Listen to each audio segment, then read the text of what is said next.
Morning সবাইকে। আর সকাল সকাল দেখো মাম্মাম চেয়ারে বসিয়েছিলাম ওকে, কিন্তু চেয়ার থেকে উঠেও জানালায় চলে গেছে। ও প্রচুর সাহস, ও কোনো কিছুতে ভয় পায় না। তো যাই হোক, মাম্মামকে খাওয়ানো দাওয়ানো কমপ্লিট করে দিয়েছি আমি। তো খাওয়ানোর পরে মামামকে দিয়েছিলাম রুটিটা দেখো পাশেতেই রেখে দিয়েছে।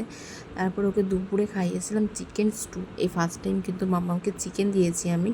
আর দুপুরে ভিডিও করা হয়নি, তো বিকেলবেলা ঘুম থেকে উঠে খাইয়ে দিয়েছিলাম ওকে সুজি। তো ওকে গরুর দুধ দিয়ে এখন সুজিটা দিই, কারণ 1 বছর হয়ে গেছে মাম্মামের, ওই জন্য ওকে গরুর দুধ দিই।